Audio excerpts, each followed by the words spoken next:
I was born in Milford, Delaware, November the 5th, 1932, at Milford Memorial, which was on Front Street in Milford at the time. We lived on West Street, Church Street, and North Street, and went down as far as 3rd Street. The rest was all white. My mother worked at the hospital for 30-some years. She worked 2 jobs when the beans were in season and the factory was working. Then she worked in the factories to make ends meet, and sometimes she took in laundry. The only school that I went to was Banneker Elementary School. I passed to the 8th grade and I dropped out, and trying to help my mother do whatever needed to be done. I picked strawberries, string beans, tomatoes, cucumbers. We came up poor, basically poor. No jobs. The only way you can get a job is working a sawmill or cut fodder or corn, whatever you want to call it.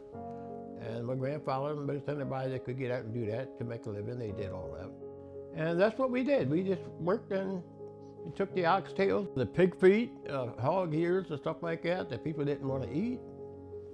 Black people would take that stuff in because it was food and that's what you ate. It was segregated completely. The theaters were segregated. Restaurants were segregated. You even had to sit on the back of the bus. If you wanted to go from Milford to Dover, you had to sit on the back of the bus. I mean, that's the way it was.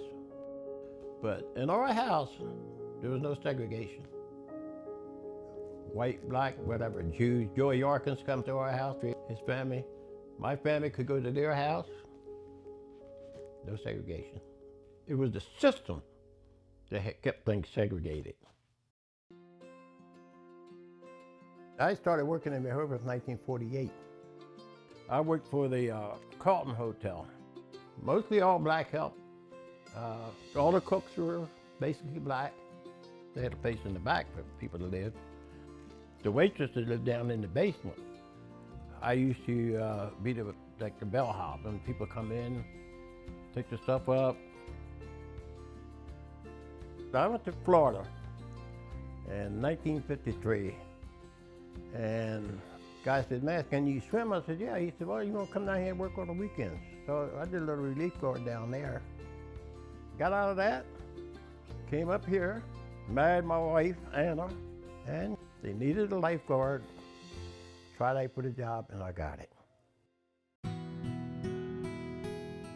Rehoboth Boardwalk used to have pavilions ever so many feet or yards or whatever. And all the black people go to what they call the crow's nest. And they set me up as a token. You got a black lifeguard, tell people that's the Black Beach. But the federal government put money in to those jetties that was built in Rehoboth. And the money that was put in by being federal, then the city could not segregate people from using the beach. So I used to tell people, you don't have to come here. You can go anywhere you want. I gave them the store and they started going down there. They even took me downtown and told me straight out that I was there, you know, as a token, so black people go so they wouldn't have a argument between the white people as to what they could do and what they couldn't do. For most people, that was their way of life. But me, I've always wanted to know what's on the other side of the mountain. I worked Rehoboth in the summer.